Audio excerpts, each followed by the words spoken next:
Si Inès s'entraîne aujourd'hui sur les cours du club de tennis de Saint-Hilaire-de-Riez, dans quelques jours, c'est la terre battue de Roland-Garros qu'elle foulera.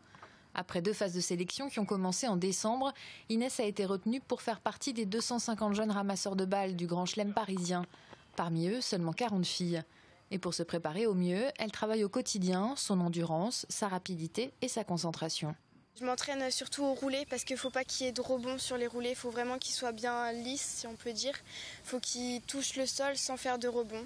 Après, les lancers, c'est plus simple parce que par contre, faut pas qu'on la lance trop fort ou trop basse par rapport aux joueurs. Inès a commencé le tennis à l'âge de 4 ans et depuis 5 ans, elle est ramasseuse de balles aux internationaux de tennis de Vendée. Une expérience qui lui permet d'être à l'aise sur les cours. Et pour ne pas commettre d'impair, elle s'est renseignée sur les attitudes des joueurs.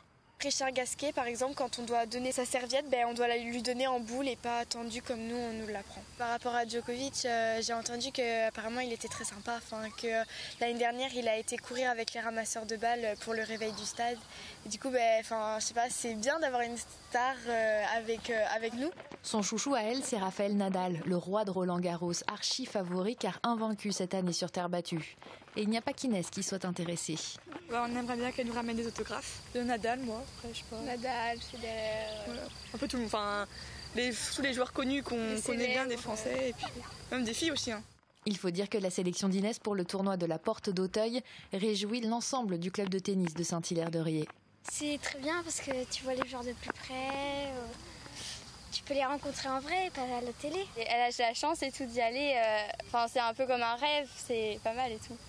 Et du coup, ouais, je pense qu'il faut qu'elle profite à fond et puis on aurait bien été à sa place. Ça va motiver pas mal de joueurs et de joueuses à faire les sélections, à peut-être faire aussi d'abord passer par le Challenger comme Inès a fait, qui est une très bonne formation. Et puis ça va donner une bonne image aussi au club. Pendant les 2 premières semaines du tournoi, Inès sera de nouveau jugée. Si elle se débrouille bien, elle fera partie des 18 ramasseurs de balles alignés pour la finale de Roland-Garros et des 10 chanceux qui partiront ensuite pour les tournois internationaux de Shanghai ou de Sydney.